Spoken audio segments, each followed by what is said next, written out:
আসসালামু আলাইকুম, কেমন আছেন সবাই? এটা হচ্ছে আমাদের কোম্পানি। এই কোম্পানিতে আমি থাকি, আর এইগুলো হচ্ছে আমাদের গাড়ি। এগুলো দিয়ে আমাদেরকে কাজের স্থানে নিয়ে যাওয়া আসা হয়। আর আজকে মূলত যাওয়া হয়েছে বাংলা বাজারে।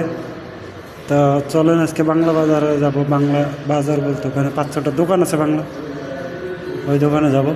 চলেন বাংলা দোকানে যাই, দেখি কী কী পাওয়া যায় বাংলা দোকানে। এদের সামনে একটা মসজিদ আছে, কিছু দূর সামনে আপনাদেরকে দেখাইতেছি। এই মসজিদে আপনার মনে করেন, এই মসজিদটায় আমি রোজার মাসে বেশিরভাগই ইফতারি এখানেই করছি। মসজিদে কিছু বাঙালি ভাই আছে, অনেক ভালো লোক, ওনারা খুব ভালো। আর এই মসজিদেই আমি নামাজ পড়ছি রোজার মাসে। আর ভাই, আর এমন একটা বিষয়, এখানে প্রত্যেকটা বাড়ির সামনে এক একটা মানে কয়েকটা করে গাড়ি আছে, একদম প্রত্যেকটা বাড়ির সামনে। যেদিকে তাকাবে সেদিকেই শুধু এই গাড়ি, আর কিছু পাবে না। বাংলাদেশে যেমন মানুষের বাড়ি থাকে না, মানে ভ্যান আর রিক্সা থাকে বাড়ির সামনে, যেরকম এখানে থাকে হচ্ছে সব প্রাইভেট কার বাড়ির সামনে। প্রত্যেকটা বাড়ির সামনে একদম প্রাইভেট কার। আর এই জায়গাটা খুব ভালো, এই জায়গাটা তা একটু দূরে বাংলা বাজার ভাই, একটু দূর আছে। আমি আইটা যাইতেছি আর ভিডিও করতে করতে যাইতেছি। আজকে প্রচুর পরিমাণে রোদ ভাই, খুব গরম। এখন বাজে হচ্ছে 10টা, 10:30। তো এই যে একটা গাছ, এই গাছের নিচে একটু রেস্ট করলাম, অনেক ভালো লাগলো। এখানে অনেক ঠান্ডা, গাছের তলে খুব ভালো লাগলো জায়গাটা দেখে।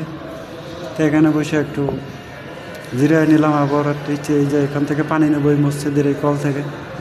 এখান থেকে পানি না নিলে আর পানি আপনার কিনা খাইতে হবে, খাওয়া ছাড়া আর উপায় নাই। তো এখান থেকে একটু পানি বোতল আনছে আমি সাথে করে, এখান থেকে পানি ভরবো। পুরো মসজিদের সামনেই ওই দোকানগুলো। তো আমি যেটা দিয়ে আর কি সবসময় কেনাকাটা করি আর কি, ওই মসজিদের ওই দোকানটা। খুব দোকানদার ভাই খুব ভালো লোক। ওনার বাড়ি খুব সম্ভবত মানে চিটাং, আমার যা ধারণা আর কি। ওই যে দোকানগুলো, ওইগুলো বাঙালি দোকান আছে, ওই পর 2-3টা, ওই পর বাঙালি দোকান। আর এপার হচ্ছে এই দোকানের বাইরে কোনো কিছু পাবেন না, সব ভিতরে। আপনি ভিতরে ঢুকবেন, সব কিছু পাবেন, কিন্তু বাইরে কিচ্ছু পাবেন না দোকানের। তো এই দোকানটা মোটামুটি ভালো। আপনার এখানে সব কিছু পাবেন, এই যে আলু আছে, পেঁয়াজ আছে, মানে সব কিছু। আর ওই যে ফ্রিজগুলো, এখানে মুরগি প্যাকেট করা থাকে ফ্রিজের ভিতরে। আর মুরগির আলাদা আলাদা মানে থাকে, যেরকম আমরা গিলা, কলিজা, পাকা, ঠ্যাং সব আলাদা আলাদা বেচা হয়। এদেশে ওরকম না যে আপনার মানে করে বাঁচবে। তো এখানে বাংলাদেশীয় পণ্য আছে, এই যে আপনার দেখেন হলুদ, মরিচ, বিভিন্ন রকমের মানে মালামাল আছে বাংলাদেশি। খুব ভালো লাগে, বাংলাদেশি মালও এখানে বিদেশের মাটিতে পাওয়া যায়। তো এই দোকান থেকে মনে করেন যে আপনি এই যে, তারপরে আপনার এই যেগুলো হচ্ছে চিনি, খুব সম্ভবত চিনি, ওগুলো হচ্ছে ডাউল, এগুলো হচ্ছে চিরা। আর এই যে সাদা বই দেখতে পাচ্ছেন, ওগুলো হচ্ছে লবণ। তো খুব ভালো লাগে এই দোকান থেকে বাজার করতে, কারণ এই ভাইটা খুব ভালো, ওনার ব্যবহার অনেক সুন্দর ব্যবহার। এখানে আছে ফ্রিজ, এই ফ্রিজে মাছ আছে, দেখেন আপনাকে একটু দেখাইতেছি একটু তো এখানে মাছ আছে, বিভিন্ন রকমের মাছ, বাঙালি মাছও আছে, বিভিন্ন দেশের মাছ আছে।